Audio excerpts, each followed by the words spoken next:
Festival Inova Klabin keeps on bringing inspiring conversations to your home. Our next guest is the Global Innovation Director of AB InBev.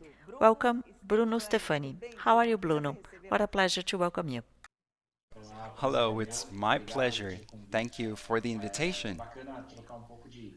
It's cool to have this exchange and learn and discuss this topic. I love this topic. I've been working with this topic for so long, and let's see what I can add to people's lives here. Bruno, I'd like you to begin by telling us about AB InBev's scope. All right. AB InBev is the company that started 30 years ago. It was Brahma in Brazil. We grew and we expanded to the world. Currently, we are the biggest brewery in the world. Basically, our role is to get put people together. We always say that beer was the first social network. People would get together around beer and like and share. And we do that in a collaborative way. I usually say that 90% of our products are made locally, and we participate in the whole supply chain so that products come to our consumer from agriculture to logistics, marketing, sales, up until the app that the person will use from their home. I've been working in this area for 4 years now. You said it started 30 years ago as Brahma, and I'd like to share a very interesting story with our listeners. This brand was so well known that a soccer player was given a crate of beer from another brand and was seen on TV thanking Brahma for the beer he had been given. Exactly, exactly. And today we have Budweiser, Stella, we have different brands, and we've been learning a lot. We learned that there is a lot of diversity in beer drinking, lots of different tastes, and we're here to make beer for every taste. You have this story with innovation that has been going on for a long time, but I feel that during the pandemic, things really did change a lot. What could you share with us in terms of learning? What lessons did you learn during this period of the coronavirus pandemic? I think we've learned a lot with this terrible situation. Everybody is in this together, living their own way. And as a company, we try to help to produce alcohol and hospital masks. What we learned as a company is that much of what we had seen in technological acceleration and digital transformation happened in weeks. The result of years happened in weeks. So we needed to do things faster. We needed to understand that making mistakes is part of making it right, and that it's okay to make mistakes. And we had to find ways to innovate, to connect with startups, to make proofs of concept. Something that is not right now eventually will be right. There's a lot of technology involved, and we need to use it. We need to solve problems. And as a company, we were testing, we were taking risks, we were learning and understanding that this is part of our culture, that we want to grow in the next 10, 50, 100 years. And if I make mistakes this year or next year, the intention is to make it right. And we need to do things faster. I have a teacher that says that there are some years when nothing happens, but in the last few weeks, we've seen years passing by. It's like we're not in 2021, we are already in 2025. So we need to adapt to that. And this had to, our business had to change a lot because we depend on the circulation of people. We needed to adapt to technology. We needed to think of other opportunities to serve our clients, our customers, and also how we could help them in this difficult moment. Do you remember the exact moment when your high management gathered all employees and collaborators to discuss a new way of working? Yes, I do. March 13, 2020. I think we don't forget these moments. I know exactly where I was when Baggio lost that penalty kick or when Ayrton Senna had that terrible accident. These are moments we won't forget. We had been following up the situation in China. On March 13th, I got my team together. I started to explain what I thought was going to happen. But in the beginning, we didn't have much information. It was completely new. There was nothing we could relate to. Like this happened somewhere like that, so in a few months, this will happen. We are very much connected to the ecosystem of startups. So we knew that adopting technology was something that was going to accelerate, and part of the partners that work with us would have a challenge to move on their business, and we knew that we would have a higher demand of some other services. So we needed to rethink a lot of things, what we wanted to deliver, what we needed to deliver, what we needed to change. People were at home, and we decided that our workers would be working from home, and this was great. It it sounds like commonplace, but I was very proud to be working where I was because I saw my company trying to help, no matter who, if they were helping our workers or other people with vouchers and helping restaurants and bars. And with time, things were coming to a balance. There was a lot of balance and unbalance with time, and this made us understand what was happening, and we started to rethink our business a lot. Unfortunately, I didn't want to be going through this, but it was a time for us to understand things. In times of shortage and great uncertainty about the future, companies tend to limit their investments in sustainability and innovation. But surprisingly, this was not what happened during the pandemic, right, Bruno? Companies felt the urge to invest more and more in innovation, even as a means of finding a way out of the crisis. Absolutely. We saw a lot of demand of trying to think of initiatives to find ready solutions from the ecosystem. We had projects that would last months and years, so we needed to use the help of the startups so we could find solutions for the company, for the ecosystem, and for the entrepreneur. This tripod is what works for us. We are really doing good business if these three edges have a positive impact.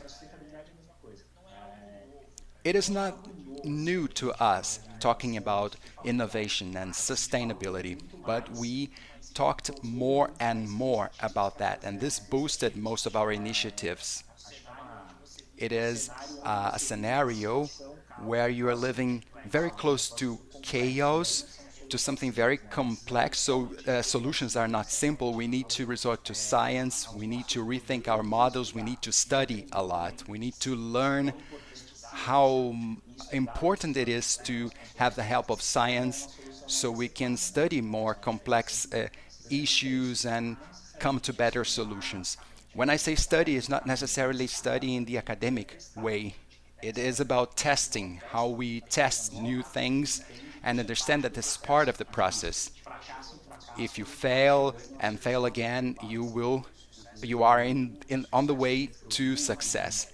The success of a company or a product is not a straight line. It is a result of interactions that shape the destiny of a company. Which initiatives would you like to share with us?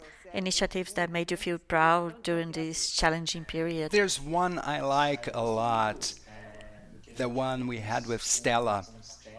We sat with a startup called Chef's Club.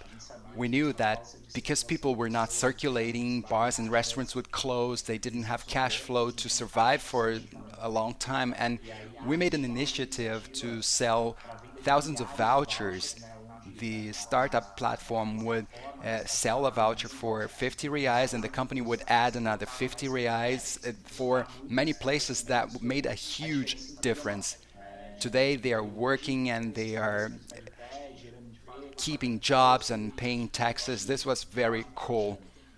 We understood the partners we had and that they could keep part of the projects. We were still investing on the partners we had been working with so we could keep the economy circulating.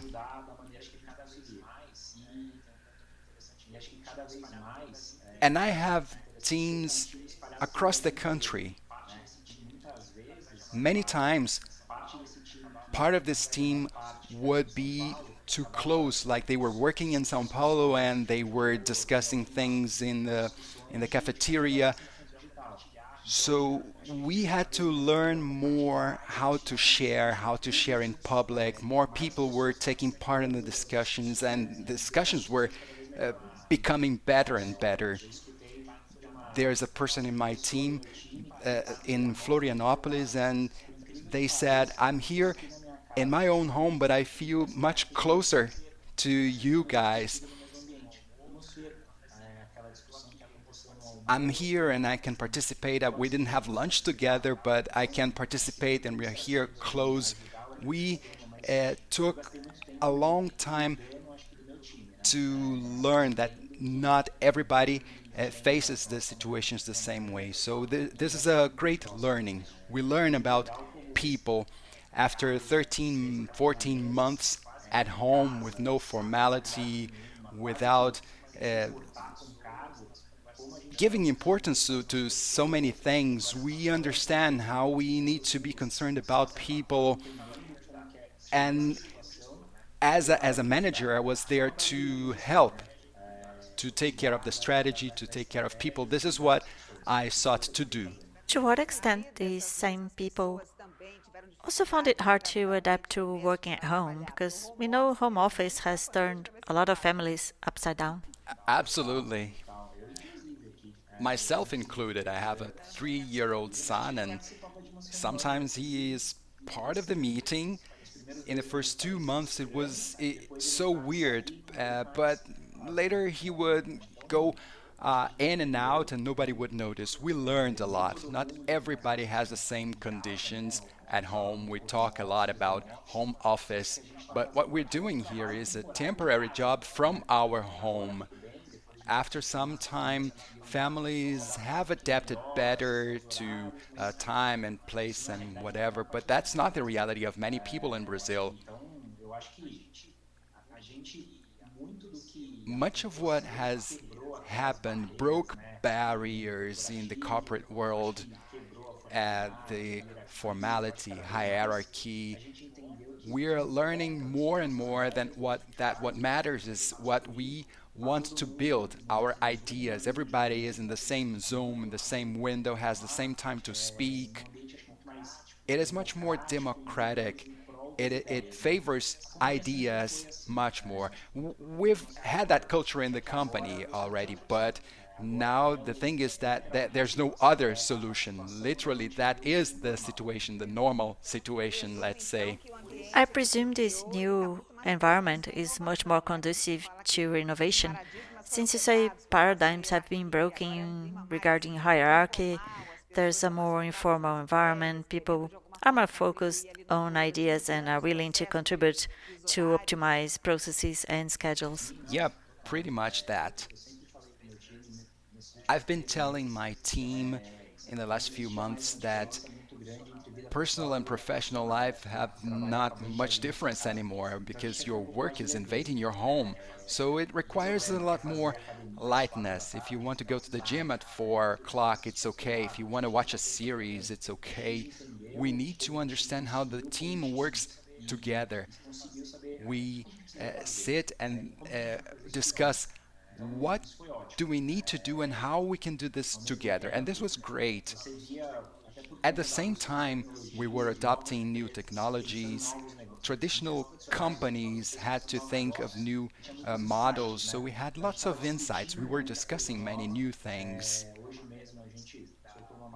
Today, we refer to a paper from the Research and Development Department.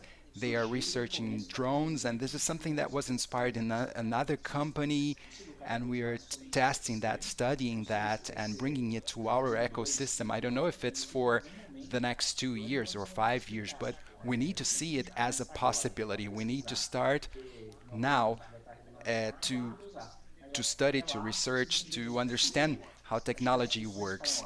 And we have very good ideas coming in, and things have to come very fast. We need to start making it small, and that it's not about what I think or what my team thinks, but what consumers want.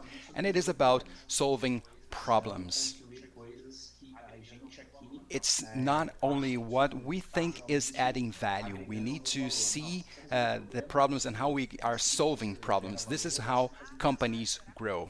As an exercise in futurology, things will never be the same, I imagine. But you, as a manager, how do you see things developing from now on? First of all, I think we're learning what is the solution in the middle, from working from home or working in the office. We don't have a definite answer yet. Companies cannot say what the future will be. They need that the future comes, and then they will see if they're making the right decisions.